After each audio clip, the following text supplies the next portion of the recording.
தமிழர் கழகம் நேயர்களுக்கு வணக்கம். நம்மோடு இன்று பத்திரிகையாளர் சேக்குவார் அவர்கள் இணைந்துள்ளார். வணக்கம் சார். வணக்கம். வணக்கம் பிரதர். நேற்று விஜயோட பிரச்சாரம் எப்படி சார் இருந்தது? அதாவது தேர்தல் தேதி அறிவிச்சிட்டாங்கன்னா யார் வேணாலும் எங்கே வேணாலும் போய் ஆடலாம், என்ன வேணாலும் பண்ணலாம், எந்த பர்மிஷனும் கேட்க வேண்டியதில்லை அப்படி இப்படின்னு ஒரு வளர்ந்து கெட்டவர் ஒருத்தர் அந்த கட்சியில் சொல்லியிருப்பார். அந்த ஆளுக்கிட்ட போய் சொல்லணும், எஸ்ஓபிங்கிறது திமுக கொண்டு வந்த திட்டம் இல்லை, அது நீதிமன்ற உத்தரவு அப்படின்னு அவர்கிட்ட போய் சொல்லணும். ஏன்னா தேர்தல் ஆணையம் வந்தாலும் எஸ்ஓபி இருக்கும். இப்போ பர்மிஷன் கேட்கணுன்னா இது 100 எஸ்ஓபிக்கு சமம். இனிமேல் நீங்கள் போகணுன்னா எங்கே போகணும், எத்தனை மணிக்கு போகணும், எத்தனை பேர் போவீங்க, எப்போ முடிப்பீங்க, எதில் போகிறீங்க, எத்தனை வாகனத்தில் போகிறீங்க, ஸ்பாட் என்ன, இப்படின்னு எல்லாமே இன்ச்சு பை இன்ச்சு நீங்கள் பர்மிஷன் கேட்கணும். கேட்டால் தான் கொடுப்பாங்க, இல்லைனா ஓடுன்னு உங்கள் மேலே வழக்கு போட்டுருவாங்க. ஏன்னா இது காப்பந்த அரசு, தேர்தல் ஆணையம் தான் வழக்கு போட போகுது. இது தெரியாமல் இவங்க அன்றைக்கி வாய் விட்டார். எனக்கு தெரிஞ்சு தமிழ்நாட்டிலே ஒரே ஒரு கட்சி தேர்தல் தேதியை அறிவித்ததுக்கு அப்புறமா நாங்கள் தான் 2வது பெரிய கட்சின்னு பீத்திக்கிற கட்சி 14 நாள் கழித்து வெளியே வந்து தலையை காட்டுறாங்க. அதுலேயும் ஒரு கூத்து. எல்லா தொகுதிக்கு 4 தொகுதி அண்ணன் வருவார். காலையில் பெரம்பூர், அப்படியே வில்லிவாக்கம், அப்படியே குளத்தூர் போயிட்டு வில்லிவாக்கம், அப்படியே அண்ணா நகர், அப்படியே விருகம்பாக்கம்லாம் அவுத்து விட்டாங்க. சில்பா குமார் அண்ணனும் நம்ம வில்லிவாக்கத்தில் பெரிய படைபலம் செட்டப்லாம் ரெடி பண்ணி எல்லாரையும் ஓரமாக வெயிலில் நிற்க வச்சிட்டாரு. காலையிலேருந்து நிற்கிறாங்க வில்லிவாக்கம் மக்கள். இந்த ஒரு காரணத்துக்காகவே தாவேகா வேட்பாளருக்கு நீங்கள் ஓட்டை போடக்கூடாது, செருப்பால் எடுத்து அடித்து விரட்டணும். உங்கள் எல்லாரையும் தேர்தல் நேரத்திலே வெயிலில் நிற்க வச்சு அந்த ஆளுக்கு வெயில் ஒத்துக்காதுன்னு ஓடி போனார்ல, நீங்கள் எல்லாரும் செருப்படுத்து அடித்து இதாண்டா தமிழ்நாடு, இதாண்டா சென்னைன்னு காட்டணும். ஏன்னா பெரம்பூரில் பேச தெரிஞ்சவருக்கு, குளத்தூரில் பேச தெரிஞ்சவருக்கு வில்லிவாக்கத்துக்கு போக மாட்டார். எனக்கு தெரிஞ்சு 10 நிமிஷம் குளத்தூர்லேருந்து ஒரு சின்ன சந்து S2 தேட்டர் வழியாக போனாலே டக்குன்னு வில்லிவாக்கம் போயிடலாம். அதுக்குள்ளே போகிறதுக்கு சோம்பேறித்தனப்பட்டுக்கிட்டு கேட்டால் பர்மிஷன் கிடைக்கல, இன்னொரு கரூர் ஸ்டாம்பேர்டு வந்துடும், நாங்கள் பயந்துட்டோம், அடேங்கப்பா என்ன நான் வித்த காட்டி அப்படியே வண்டியை பனையூர் போயிட்டாங்க. பனையூரில் பாலவாக்கம் அவர் வீட்டுக்கு போயிட்டார். ஆனால் உண்மையான காரணம்னா தலைவருக்கு வெயில் ஒத்துக்கலை. நான் வேணால் போய் சொல்லலைங்க, இன்னும் 2-3 நாள் வேட்பாளர் இப்போ தேர்வு ஓடுவார்ல, அப்போ அம்பலமாயிரும். திருச்சிக்கு போகிறார்ல, சுற்றி இருக்க ஒரு 4-5 தொகுதிக்காக பிரச்சாரம் பண்ணணும். அதுதான் தலைமை பண்பு. முதலமைச்சர் மு.க. ஸ்டாலினை போய் பாருங்கள். எனக்கு தெரிஞ்சு விஜயோட நல்ல வெள்ளைன்னு கலராக இருப்பாப்புல முதலமைச்சர் மு.க. ஸ்டாலின். அவர் வெயிலுக்கெல்லாம் கவலைப்பட்டதா எனக்கு தெரிஞ்சு பார்த்தது. அவர் பாட்டுக்கு நின்று பேசுவார். உதயநிதி போய் பாருங்கள், எடப்பாடி பழனிசாமியை போய் பாருங்கள், சீமானை பாருங்கள், கட்டக்கரையில் வெயிலில் காஞ்சிக்கிட்டே ஏதாவது பிரச்சாரம் பண்ணி தொலைவார்ப்பில். அந்த மாதிரியாவது கற்றுக்கிற அளவுக்காக ஸ்கில்லு விஜய்கிட்ட இருக்கானா? ஒன்றும் கிடையாது. இப்படி தான் இந்த பிரச்சாரம் போக போகுது. இவங்களை நம்பி போகிற எல்லா கூட்டமும் நாளைக்கு மண்ணாக போகிறாங்கன்னு நினச்சாதான் வேதனையாக இருக்குது. ஆனால் அவ்வளோ காத்துக்கிட்டு இருக்காங்க. ஆனால் போனால் 8 நிமிஷம் 7 நிமிஷம் பேசுறது, அதுவும் அந்த 8 நிமிஷம் 7 நிமிஷமும் திமுக ஒரு தீய சக்தி அப்படின்னு தான் பேசுகிறாரு. அவர் என்ன கொள்கை, என்ன செய்ய போகிறோம் அப்படி எதுவும் வாயை திறக்க மாட்டாரு. அவர் 2 பேருக்கு நடுவில் தானே போட்டி. ஒன்று டிவிக்கே, இன்னொன்று டிஎம்கே. ஸ்டாலின் சாரா விஜய் சாரா அப்படி தானே பேசுனீங்க. ஸ்டாலின் சாரா விஜய் சாரா அப்படின்னா நீ எங்கே போட்டியிடணும்? குளத்தூரில் தானே போட்டியிடணும். ஏன் நீ பெரம்பூரில் போட்டிடுற? குளத்தூரில் போட்டியிட. அப்போ தான் நாங்கள் நம்புவோம். நீ உண்மையிலே வீரவசனம் கெத்து பெரிய இது மாதிரிலாம் பேசுகிறீங்கன்னா நீங்கள் குளத்தூரில் தான் சார் போட்டியிடணும். அங்கே போய் நின்று ஸ்டாலின் சாரா இல்லை அப்படியா நீங்கள் பேசணும். அங்கே போனீங்கன்னா தெரிஞ்சிடும். முதலமைச்சர் மு.க. ஸ்டாலின் 2021 பிரச்சாரம் பண்ணுறதுக்காக இந்த பாஜக சங் பரிவார் அமைப்புகள் எவ்வளோ சதி பண்ணுச்சு அப்படின்னா 2026 குளத்தூரில் முதலமைச்சர் மு.க. ஸ்டாலினை எதிர்த்து எத்தனை பேர் போட்டிக்கிட்டாங்கன்னு போய் எடுத்து பாருங்க. இந்துத்துவ அமைப்போட கிளை கிளை கிளை கிளை அமைப்புகள்லாம் ஏகப்பட்ட பேர். தெருவுக்கு ஒரு 20 ஓட்டை பிரிக்கிறதுக்காக வேட்புமனு தாக்கல் பண்ணியிருக்காங்க. தெருவுக்கு ஒரு 10 ஓட்டை பிரிக்கிறதுக்காக வேட்புமனு தாக்கல் பண்ணி அவ்வளவு சரி பண்ணாங்க. அங்கேருந்து ஜெயிச்சு முதலமைச்சராக வந்திருக்காரு. நீ ஒரு பெரிய சங்கீதான, நீ போய் நின்று ஜெயிச்சு காட்டு. நீ 8 நிமிஷம் பேசுறதுக்கு தான் 8 நாள் ஆத்துன்னு ஆத்துனியா? 8 நிமிஷம் பேசுறதுக்கு ஏன்டா? பெரம்பூரில் என்ன பிரச்சனை இருக்குன்னு கூட உங்கள் யாருக்குமே தெரியல. நான் பட்டியல் போட்டால் சொல்லுவேன். மத்திய அரசாங்கத்தோட அந்த ரயில்வே ப்ராஜெக்ட், அந்த பிரிட்ஜை கட்டுறதுக்கு எவ்வளோ பெரிய சிரமம் தெரியுமா? இன்னைக்கு வரைக்கும் அந்த பிரிட்ஜை கட்டி துளையாமல் இருக்கானுங்க. அந்த பிரிட்ஜை கட்டினா வியாசர்பாடியிலேருந்து கன்னிகாபுரம் வழியாக ஈஸியாக புளியந்தோப்புக்கு போக முடியும், பேசின் பிரிட்ஜ் போக முடியும், சென்ட்ரலுக்கு போக முடியும்.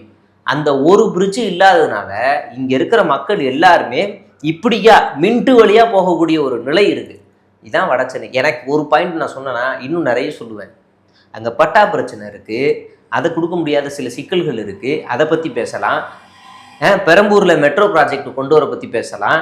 இல்லை எவ்வளவோ பிரச்சனைகள், எதை பற்றியும் பேசலை இந்த அண்ணன், எதை பற்றியும் பேசலை. ஏன் சார் அவர் மக்கள் பிரச்சனையே பேச மாட்டாரு? மக்கள் பிரச்சனை இல்லைங்க, மக்கள் பிரச்சனை தெரிஞ்சாதானே பேசுறதுக்கு. அவருக்கு பெரம்பூர்னு ஒரு தொகுதி இருக்கிறதே இப்போதான் தெரியும், இதையே இப்போதான் கண்டுபிடிச்சிருக்காரு. இதுக்கப்புறம் மக்கள் பிரச்சனையை கண்டுபிடிக்கணும், அதுக்கப்புறம் நான் தான் இங்கே நிற்கிறேன்னு அவர் உணரணும், அதுக்கப்புறம் நம்ம தான் இதை பேசணும்னு அவர் தெரிஞ்சுக்கணும், அப்புறமா தான் அவர் பேசுவார். இப்போ விஜய் என்ன ஊழல ஒழிப்பார்? எப்போ ஒழிப்பார்? நீங்கள் சிஎம் ஆக்கணும் ஒழிப்பார். விஜயண்ணா வந்து உங்களுக்கு நீங்கள் பார்த்தீங்கன்னா விஜயண்ணா வந்து பெண்கள் பாதுகாப்பு கொடுப்பார். எப்போ பாதுகாப்பு? அவர் நீங்கள் சிஎம் ஆக்கிடுங்க கொடுப்பார்.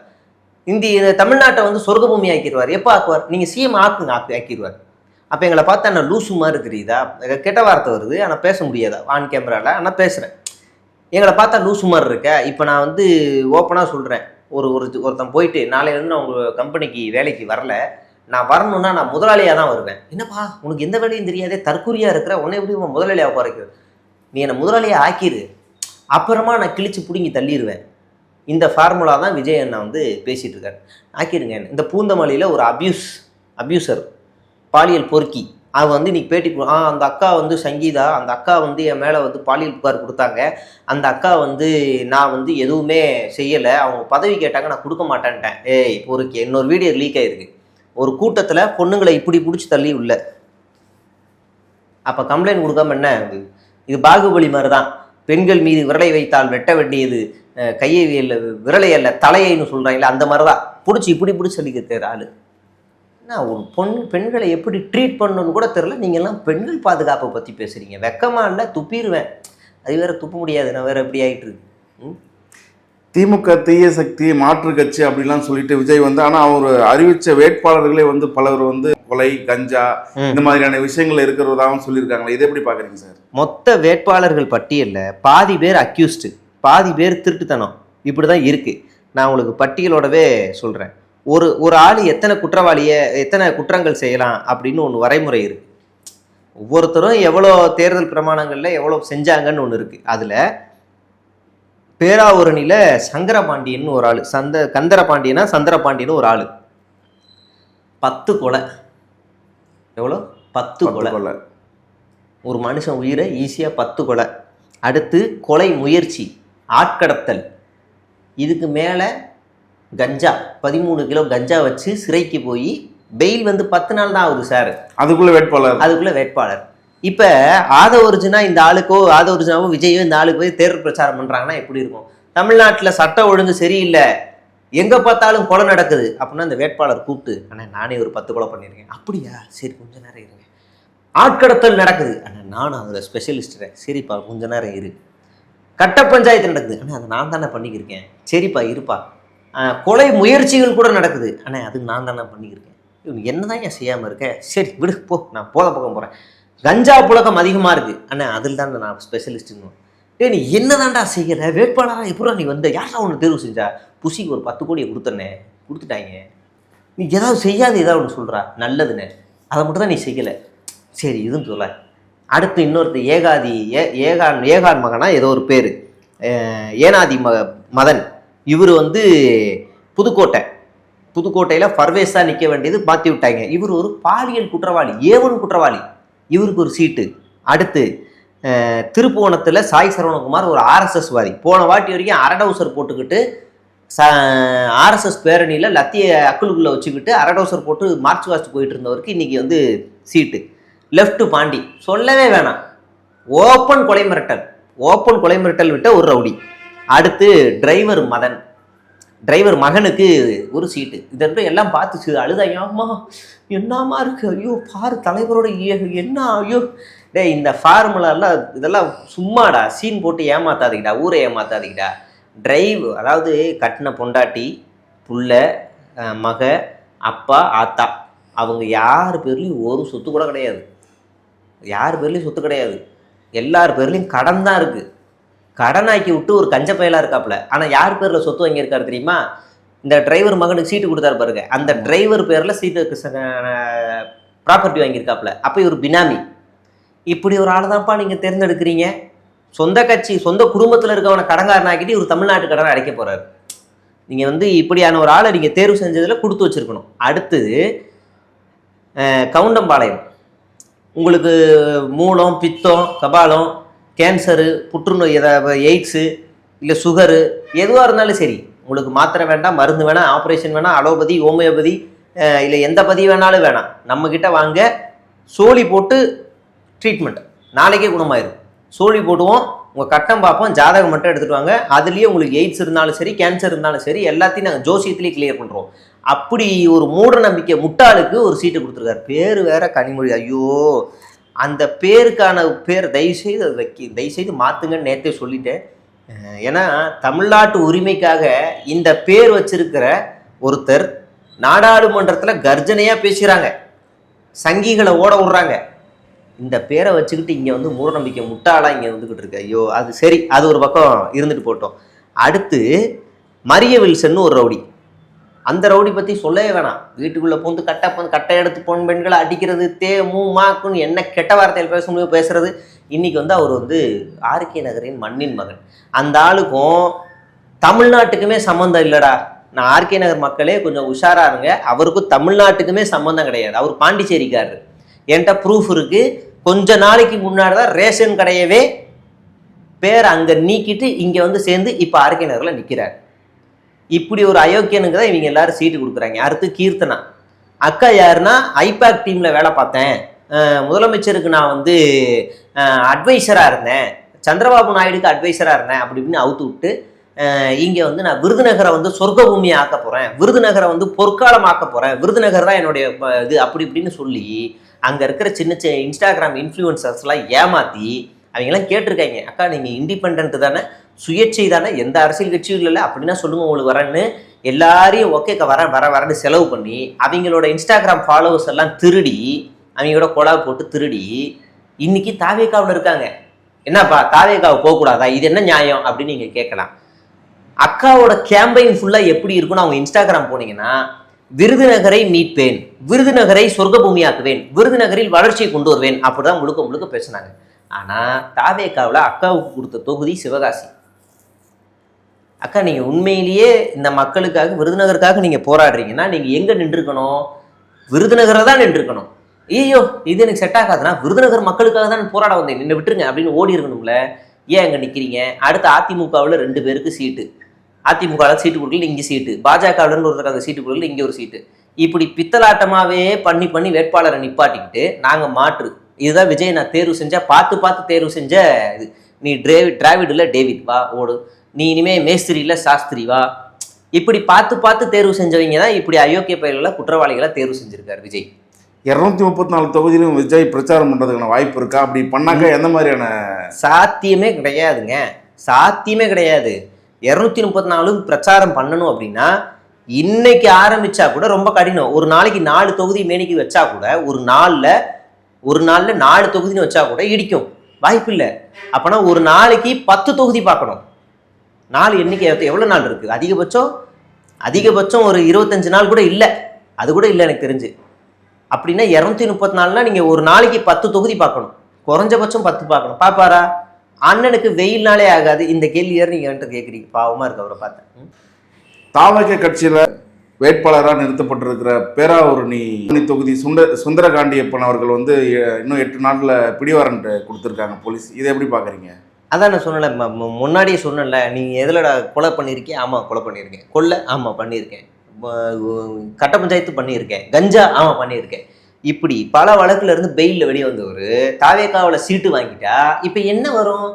பிரபல கொலை ரவுடி கைது அப்படின்னு வராது, தாவேக்கா நிர்வாகி கைது. இப்போ இதை இந்த பொறுக்கிங்க என்ன பண்ணுவாங்கன்னா, திமுக அரசு தாவேக்கா நிர்வாகிகளை கைது செய்கிறது, திமுக அரசு தாவேக்காவை கார்னர் செய்கிறது, ஒடுக்குகிறதுன்னு பேசுவாங்க. டே பொறுக்கிங்களா, அவன் 10 கொலை பண்ணியிருக்கான். எப்படி 10 கொலை?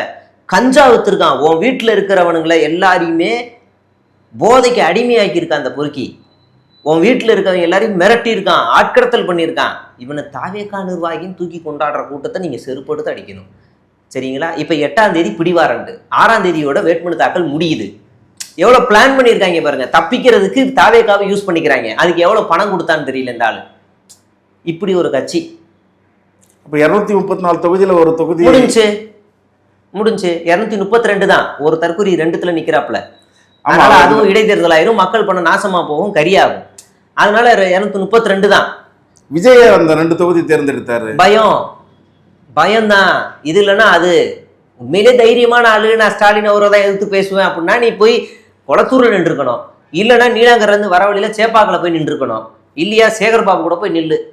நீ டெபாசிட் நீ பாஜகவோட கேவலமா வாங்குவ ஓட்டு சேகர் பாபு அண்ணன் எடுத்து நின்னா. அப்படியே நீ போய் மதுசூதனா இவரு மாதவரத்துல மாவட்ட செயலாளர் இருக்காரு திமுகவுக்கு, அவரை போய் எதிர்த்து நில்லு, ஓட விட்டுருவாரு, கருணையெல்லாம் ஓட விடுவாரு.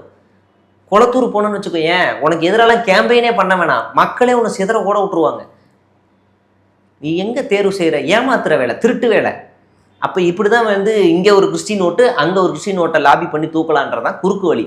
மற்றபடி ஆளு கெத்து வீரம் அதெல்லாம் ஒன்றும் இல்லைங்க. சும்மா சினிமாவில் பஞ்சரையில பேசிட்டு இருந்த சின்ன பையங்க ஒரு பாவம். சிறுபான்மையினர் ஓட்டு விஜய்க்கு அதிகம் வருவதற்கான வாய்ப்பு இருக்கா? என்ன செஞ்சிட்டாரு விஜய் சிறுபான்மையினருக்கு? முதல்ல தன்னுடைய சொந்த மத கிறிஸ்துவ மதத்துக்கு என்ன செஞ்சாரு? ஏதாவது ஒன்றுத்துக்கு போராடினாரா? சமீபத்தில் டிசம்பர் 25 கிறிஸ்மஸ் கொண்டாடுறாரு, மகாபலிபுரத்தில் வச்சு கொண்டாடுறாரு. அன்னைக்கு மறுநாள் இந்திய நாடு முழுவதும் கிறிஸ்துவர்களை சங் பரிவார் அமைப்பு, பஜ்ரங் தள்ன்ற ஒரு அமைப்பு கிறிஸ்துவர்களை ஒடுக்குது, அடிச்சு துன்புறுத்து, இந்திய நாட்டில் கிறிஸ்மஸ் கொண்டாடக்கூடாது, இந்துக்கள் நாடுன்னு சொல்லுது. இவர் ஏதாவது கண்டிச்சாருங்களா? உடனே இது தமிழ்நாடு, டே கிறிஸ்துவ மதங்கிறது உலகம் முழுவதும் இருக்கு, அதில் இந்தியாவுக்குள்ள பிரச்சனைன்னு வரும்போதே உங்க ஆளு கேட்கல. தமிழ்நாட்டுக்குள்ள கிறிஸ்துவ அடிச்சாதான் கேட்பானா? அப்போ தமிழ்நாடு இந்தியாவுக்குள்ள இல்லையா? இது என்ன லாஜிக்கு? அப்போ ராஜ்மோகன், சிடிஆர் நிர்மல்குமார் இவங்க எல்லாம் எழுதுறாங்க, யாரோ கிறிஸ்துவர்களை துன்புறுத்துகிறார்கள், யாரோ பஜ்ரங்கன்ற அந்த அந்த அமைப்பு பேரை நான் சொல்றேன்னா எனக்கு பயம் இல்லை, அந்த பயம் கூட அவங்கள தடுக்குது. அந்த பயம் அவ்வளோ, ஐயோ பேரை சொல்லிட்டா தூக்கிடுவாங்க, ரைடு வந்துடும், அவ்வளோ பயத்தோட இருக்கிறீங்க நீங்க. சரி, இஸ்லாமியர்களுக்கு நீ என்ன செஞ்ச? இது வரைக்கும் நடிச்ச எல்லா படத்துலையும் இஸ்லாமியர்கள்னாலே தீவிரவாதிகள் துப்பாக்கி எடுத்து சுடுவாங்க, மோசமானவங்க, இங்க இருக்க அமைதியை கெடுப்பாங்க, அவங்க மோசம், ஐயோ அம்மம்மா அப்படின்னே காமிச்ச. எத்தனை படம்? வேலாயுதம், பீஸ்ட், துப்பாக்கி, எத்தனை படம்? ஏகப்பட்ட படத்துல இஸ்லாமியர்களை ஒரு வெறுப்புணர்வு தூண்டினதுல உனக்கும் பெரும் பங்கு இருக்கு. நியாயமா நடுநிலையான ஏதாவது ஒரு படத்துல ஜிப்சி மாதிரி ஏதாவது ஒரு படம் எடுத்துருக்கணும்ல. ஜிப்சி மாதிரி ஒரு படத்தை, இங்க தீவிரவாதிகள்லாம் யாரு? ஆயுதம் ஏந்தி தன்னுடைய கொள்கைக்காக ஆயுதம் என்ற எல்லாருமே தீவிரவாதிகள் தான், தீவிரமான வாதிகள், தன்னுடைய கொள்கையில தீவிரமா இருக்கிறாங்க, அதனால தீவிரமான வாதிகள் அப்படின்னு நீ பேசியிருக்கலாம். அதனால அந்த இந்துத்துவ எதிர்த்து ஒரு படம் நடிச்சிருக்கலாம், இல்லை காலா மாதிரி எடுத்திருக்கலாம், எப்படி ஒரு சங் பரிவார் எப்படி ஒரு ஸ்லம்ஸ் அடிக்கும், இப்படிதான் அதிகார திமுறை காட்டும்னு எடுத்திருக்கலாம். அப்படி ஒரு படம் நீ எடுக்கலையே, எடுத்த எல்லாமே இஸ்லாமியர்களுக்கு எதிராக, அவங்க கண்டனம் தெரிவிச்சு கூட அவங்கள மதிக்கல. நீ என்ன செஞ்சுட்ட? சிறுபான்மையினருக்காக பிரிக்க போற எல்லா சிறுபான்மையினரும் ரொம்ப தெளிவா இருக்கிறாங்க. ஓட்டு போட்டாலும் உனக்கு மட்டும் போடக்கூடாதுன்றதுல தெளிவா இருக்காங்க. ஒரு சில பொறுக்கிங்க இருக்காங்க, அவர் மீட்டுருவார் அப்படி இப்படின்னு பேசிக்கிட்டு இருக்காங்க. அவங்க பின்னெல்லாம் பெரும் கூட்டெல்லாம் கிடையாது. எப்படி நம்ம பாஜகவில் வேலூர் இப்ராஹிம் இருக்காப்புலையோ அது மாதிரி இங்கே ஒரு ராவத்தூர் இருக்காப்புல, அவ்வளோதான். ராவத்தூர் எந்த தொகுதி? அவர் 4-5 பேர் தெரியுமா? வியூஸ் போகுது, அவ்வளோ தூக்கி உள்ளே போட்டாங்க, அவ்வளோதான். 2026 இந்த எலெக்ஷன் முடிஞ்ச பிறகு விஜயோட நிலைப்பாடு என்னவா இருக்கும்? படம் நடிக்க போவார். ஒருவேளை அவர் மட்டும் எம்எல்ஏவா ஜெயிச்சா கூட என்ன செய்வார்னா, நான் நீலாங்கர்லேருந்து சட்டமன்றம் வரைக்கும் எனக்கு பாதுகாப்பு வேணும், எனக்கு முன்னாடி பின்னாடி துப்பாக்கி வச்ச போலீஸ் வேணும், ஏன்னா அப்படிதான் அப்பனா தான் நான் வருவேன்னு. இப்போ சிஎம்க்கே அது இல்லை, நீ என்ன சிஎம்மா? ஒரு எம்எல்ஏ அவ்வளோதான், ஒரு தொகுதியோட எம்எல்ஏ. அது வருவாரா? அது ஒருவேளை வந்தா கூட சட்டமன்றத்துக்கு இதை காரணம் காட்டி போக மாட்டார், அவ்வளோதான்.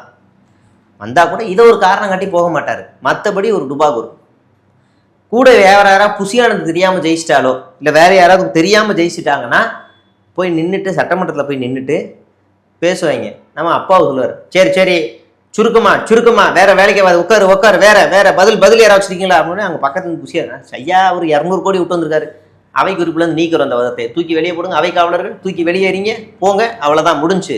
உனக்கு இந்த அசிஸ்டன்ட் டைரக்டர் மாதிரிலாம் இங்கே அப்பாவும் இருக்க மாட்டார், அவர் தான் அங்கே டைரக்டர். அவர் சிட்டிங் அமைச்சர்களே ஓட விடுவார். இல்லை சுருக்கமாக சொல்லுங்க, இல்லை போதும், கேள்வி என்ன பதில் அதை மட்டும் சொல்லுங்க, உங்களுக்கு வாய்ப்பு திறமை பேசுகிறோம், அடுத்து மாண்புமிகு எதிர்க்கட்சி, ஓகே இல்லை அது கேள்வி இல்லை, இது கேள்வியா கோரிக்கையா, இப்படி இன்ட்ராக்ட் பண்ணியே சட்டமன்றத்தை அழகாக கொண்டு போயிடுவார்.